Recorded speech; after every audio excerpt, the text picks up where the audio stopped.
Depuis vendredi dernier, lendemain de la solennité de l'Ascension, nous sommes entrés dans la neuvaine annuelle de l'Église à l'Esprit Saint.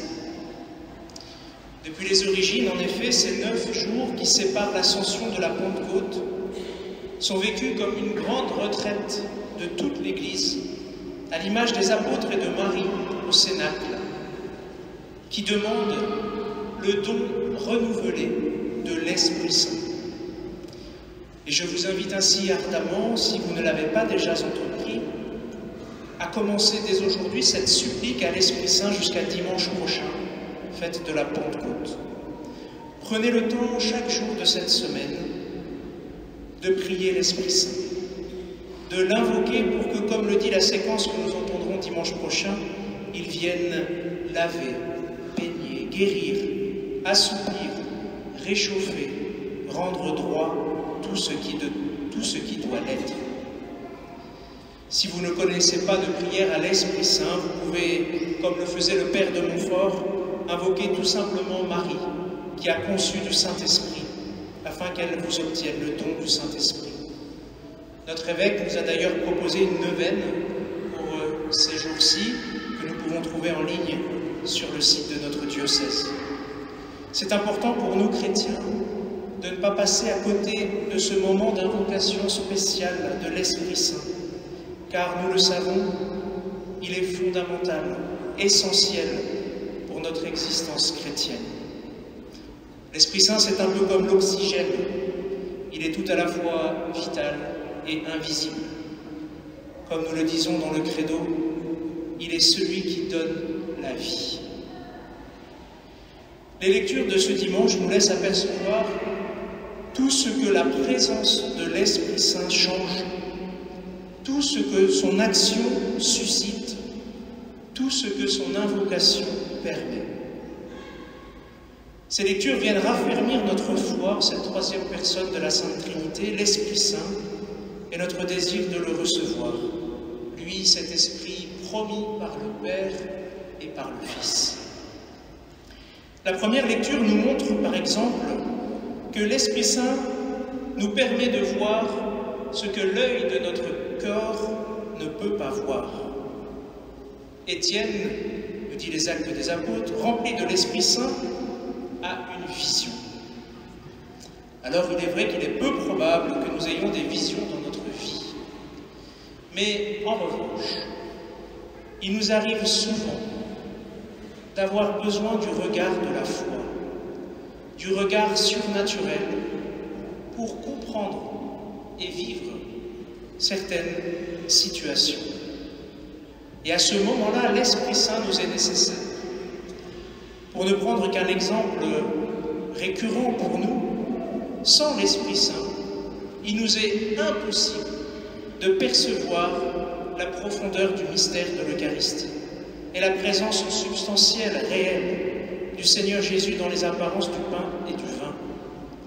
Sans l'Esprit Saint qui agit dans le mystère de la messe et dans notre cœur, nous sommes incapables de répondre « Amen » lorsqu'on nous présente le corps du Christ.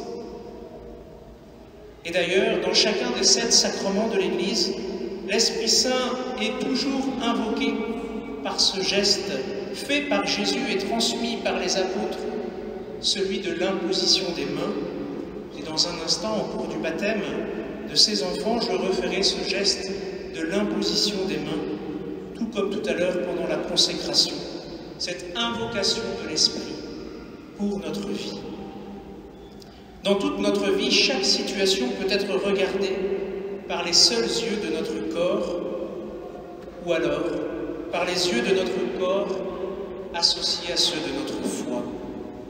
C'est ainsi qu'Étienne, le premier des martyrs rempli de l'Esprit Saint, n'a même pas réussi à en vouloir à ses bourreaux et demande pour eux la miséricorde. « Seigneur, ne leur compte pas ce péché. » Dans chacune de nos journées, aussi difficile que soit le labeur, regardons ce monde avec les yeux de Dieu.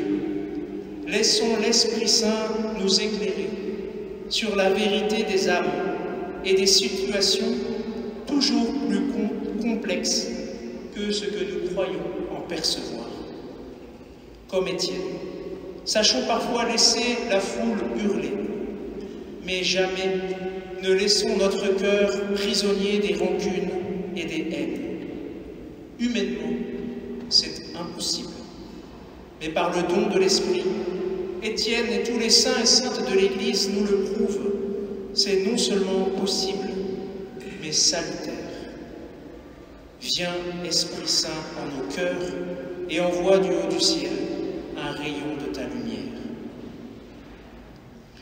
La deuxième lecture, dans la même veine, nous montre que l'Esprit Saint nous donne de pouvoir entendre et comprendre ce que les seules oreilles de notre corps ne peuvent faire.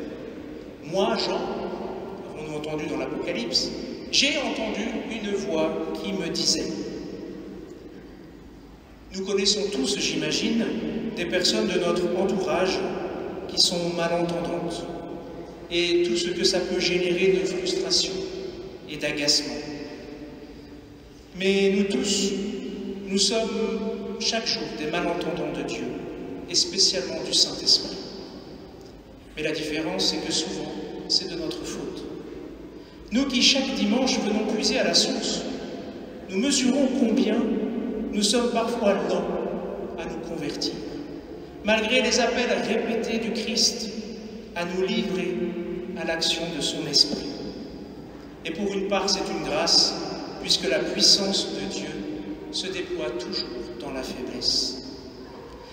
Par exemple, lorsque dans l'évangile de ce jour, nous entendons la prière de Jésus à son Père pour l'unité de ses disciples, pourquoi ne sommes-nous pas émus aux entrailles devant les divisions de l'Église? Pourquoi résistons-nous souvent à être des artisans de paix, alors que le Christ lui-même a appelé bienheureux ses artisans? Le plus souvent, c'est parce que nous faisons obstacle à l'action de la grâce en nous. Nous refusons, comme nous l'avons contrairement chanté dans le chant d'entrée, de nous laisser transformer par l'Esprit.